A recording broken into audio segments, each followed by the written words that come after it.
I never thought I would be sitting here talking about a DC film that stars Pete Davidson. Well, here I am, and it's glorious.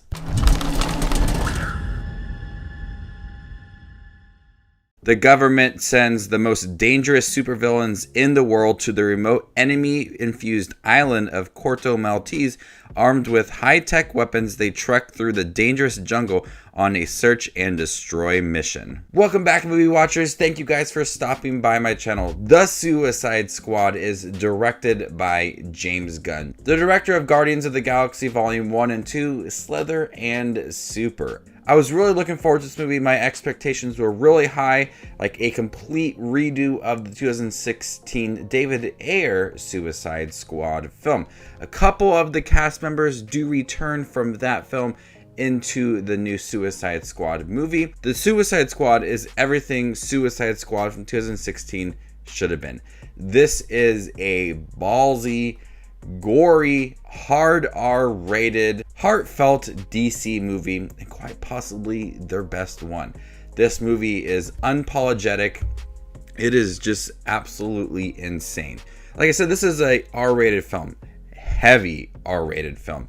There is lots of people's faces being blown off, people are being killed left and right, people are being stabbed. It's just crazy. And I'm glad that DC let James Gunn do his thing, because James Gunn is known for violence before Guardians of the Galaxy Volume 1 and 2. Slither is just straight gore.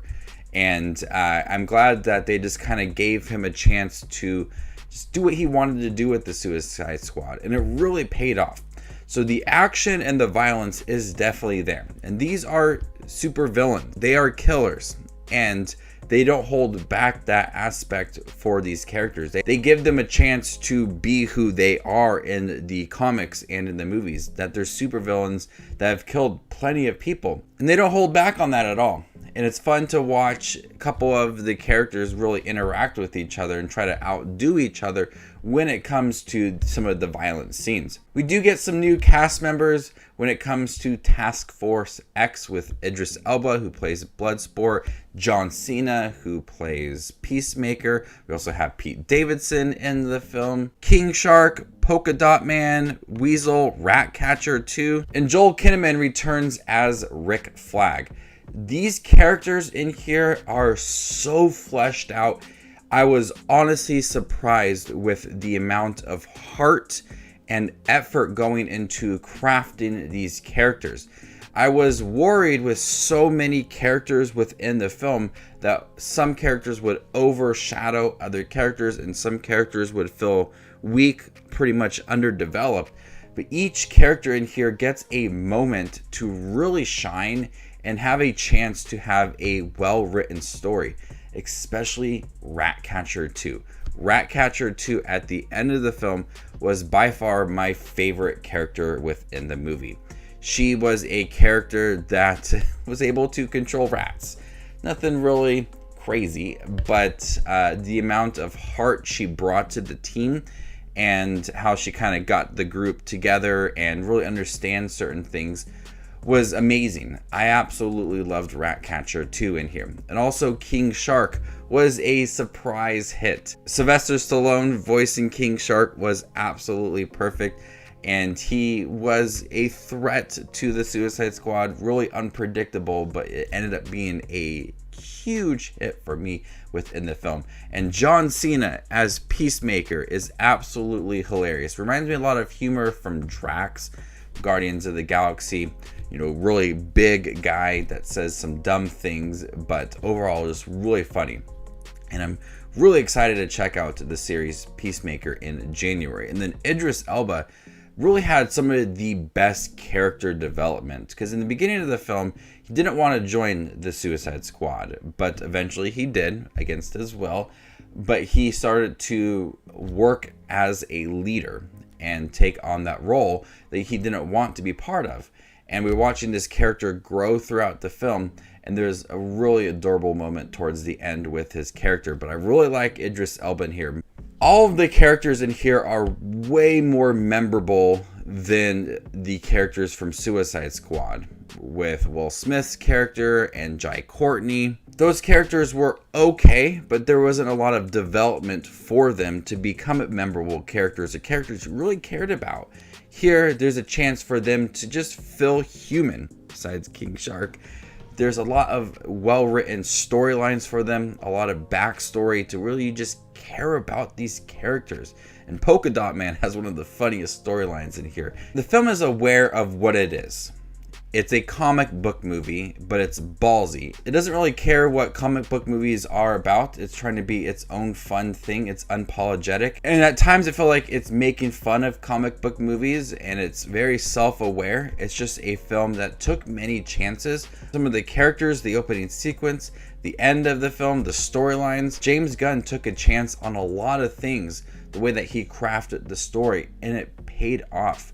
James Gunn is aware that these are supervillains. He's aware that some of the characters have odd designs and they're odd characters, but he put them together in a film and gave them heart and gave them fun action scenes. The movie is bonkers. It is crazy.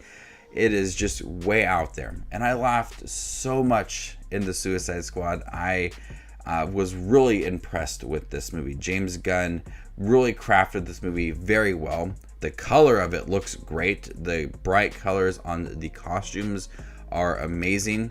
The color grading looks great. The soundtrack pops and really adds a lot of energy to the scenes, and the characters all really work together. The chemistry is definitely there. And Margot Robbie gives probably the best performance as Harley Quinn within this movie. I like her as an individual character, and I also like when she works with a team.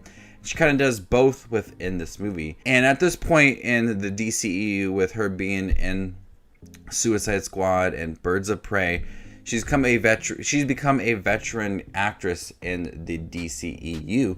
So it's a chance. We don't have to have like a setup for the character. We know who Harley Quinn is. We know how crazy she is. And she just goes all out within this movie. The visuals look great. The costume designs look great. The directing is great. Everything about this movie I found to be really impressive. It's a movie that I had a lot of expectations. It's a complete like redo for me of the Suicide Squad film from years ago. This is what that film should have been. It gave it a heart. It gave it fun moments. It gave it a lot of humor. And it didn't take itself too seriously. And I feel like that's what David Ayer should have done with Suicide Squad, is that it kind of mixed humor and it tried to take itself seriously, and it didn't have that balance. This movie did. It had that nice balance of a good story and fun, ridiculous moments. It didn't take itself too seriously, and by the end of it, I was really able to enjoy the film. It's a non-stop joyride from beginning to end. The opening was a chance for us to see some other Suicide Squad characters, and it really surprised me with the route they took the beginning, but it's gruesome from beginning to end, and watching more so of Bloodsport and Peacemaker try to outdo each other is quite hilarious. But the core group of Suicide Squad members really work well together. They have to understand each other throughout the film. Great progression for these characters to, by the end of it, they become some of your favorite DCEU characters, better than some of the characters we got for the 2016 Suicide Squad and some other characters in the other DCEU films. James Gunn knocked this film out of the park, and I can't wait to see what he does in the future for DC. So before I give you my score for The Suicide Squad, make sure to check out my channel. Here I do movie reviews, streaming service reviews, trailer reactions, first time watches, ranking videos, tier lists, all that fun movie related content you see on YouTube. I do all that here, so make sure to subscribe down below. I'm going to go ahead and give The Suicide Squad an A-. Thank you guys for checking my review for The Suicide Squad, the new film by James Gunn. Stay tuned for a ranking video of all the James Gunn movies ranked worst to best. You guys are the best as always. My name is Just Watches Movies, and you guys stay classy, YouTube.